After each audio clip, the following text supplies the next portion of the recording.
ना अफवाहें, ना सनसनी, ना हवा हवाई बातें, सत्य और तथ्यों के साथ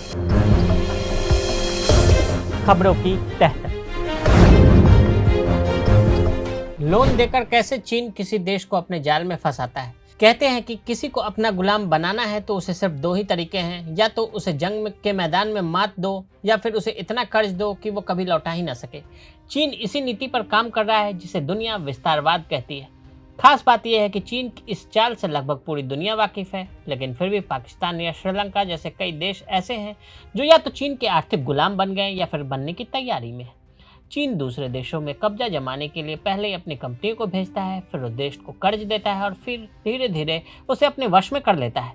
इसे आप श्रीलंका के उदाहरण से समझ सकते हैं। इसके साथ ही चीन बांग्लादेश को भी अपने कर्ज के जाल में फंसा रहा है। चीन का सदाबहार मित्र पाकिस्तान भी इससे अछूता नहीं है।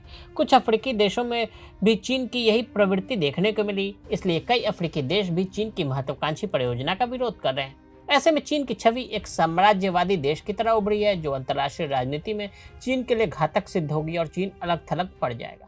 चीन का सस्ता कर्ज जाल।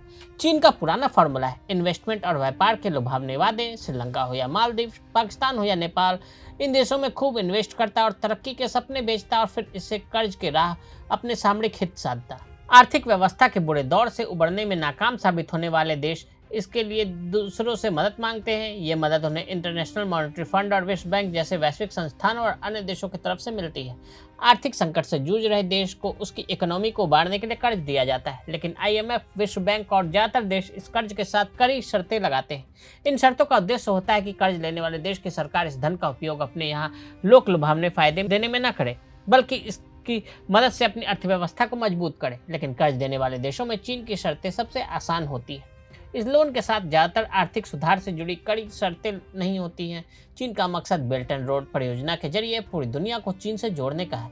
इसके लिए वो कई देशों में भारी मात्रा में निवेश कर रहा है। मीडिया रिपोर्ट की माने तो इसके तहत उसे सालाना 85 अरब डॉलर करीब खर्च किए हैं। चीन की महत्वाकांक्षा 42 देशों के लिए मुसीबत बनती जा रही। श्रीलंका के लिए भस्मासुर बना चीन। चीन ऐसा देश है जो किसी पर हाथ रख दे तो उसे कंगाल बना देता है, क्योंकि चीन का कर्ज और उस देश की कंगाली दिन दुनी रात चौगुनी बढ़ती है। साल भर पहले श्रीलंका का विदेशी मुद्रा भंडार 5 अरब डॉलर हुआ करता था, अब 1 करोड़ डॉलर तक आ गया। डॉलर का भाव 200 श्रीलंकाई रुपए से भी ज्यादा हो गया। श्रीलंका अंतर्राष्ट्रीय ट्रेड रूट में काफी अहम रोल रखता है। शायद यही वजह है कि 2000 से 2020 के बीच चीन ने श्रीलंका को करीब 12 बिलियन डॉलर बतौर कर्ज दिए। चीन कर्ज के एवज में हमेशा जमीन हड़प लेता है, जैसा कि उसने 3 साल पहले श्रीलंका के हम्बनटोटा पोर्ट पर किया था। श्रीलंका की भौगोलिक स्थिति उसे हिंद महासागर में एक रणनीतिक महत्व देती है, इसी वजह से चीन उस पर नजर बनाए हुए है। श्रीलंका की राह पर चला पाकिस्तान। जनवरी 2023 तक पाकिस्तान का कुल कर्ज 62.46 ट्रिलियन पाकिस्तानी रुपया यानी 274 बिलियन अमेरिकी डॉलर के आसपास था, जो पाकिस्तान के सकल घरेलू उत्पाद यानी GDP का लगभग 79% है। अक्टूबर 2022 की IMF की रिपोर्ट के मुताबिक पाकिस्तान का विदेशी कर्ज 100 बिलियन डॉलर के ऊपर, इसमें 30 बिलियन डॉलर से ज्यादा कर्ज चीन का दिया हुआ है। कंबोडिया। चीन कंबोडिया का विदेशी निवेश का बड़ा स्रोत बन गया है, विशेष रूप से बुनियादी ढांचे और रियल एस्टेट परियोजनाओं में, जबकि इन निवेशों ने कंबोडिया के आर्थिक विकास में योगदान दिया है। देश के बढ़ते ऋण और इसकी संप्रभुता और रणनीतिक हितों पर संभावित प्रभावों के बारे में चिंता जताई गई।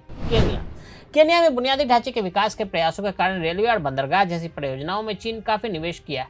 इन निवेशों का उद्देश्य केन्या की कनेक्टिविटी और आर्थिक विकास को बढ़ाना है। हालांकि देश के बढ़ते कर्ज स्तर ने पुनर्भुगतान को प्रतिबंधित और राजकीय कोष स्थिरता बनाए रखने की क्षमता के बारे में चिंताएं पैदा की है। नेपाल, भारत के एक पड़ोसी देश जिसके साथ हमारा रोटी बेटी का संबंध कहा जाता है। नेपाल ने BRI पर 2017 में साइन किया था। चीनी राष्ट्रपति की साल 2019 में हुई नेपाल यात्रा के दौरान 20 द्विपक्षीय समझौतों पर हस्ताक्षर हुए। वांग यी ने कहा था कि चीन सीमा पार रेलवे प्रोजेक्ट के व्यवहार्यता अध्ययन पर ठोस प्रगति करेगा, ट्रांस हिमालय कनेक्टिविटी नेटवर्क को सुधारेगा और नेपाल की परेशानियों को दूर करके उसका सपना पूरा करने में मदद करेगा। नेपाल स्वयं में एक छोटा राष्ट्र है जो एक तरफ भारत तथा दूसरी तरफ चीन से घिरा हुआ है। चूंकि भारत एवं चीन मौलिक रूप से एक दूसरे के परस्पर विरोधी हैं, इसके चलते आधुनिक समय में नेपाल के अंदर किसी भी प्रकार की अस्थिरता उत्पन्न होने की प्रबल संभावना बनी होती है। पैसे के दम पर 16 मुस्लिम देश चीन के सामने नतमस्तक।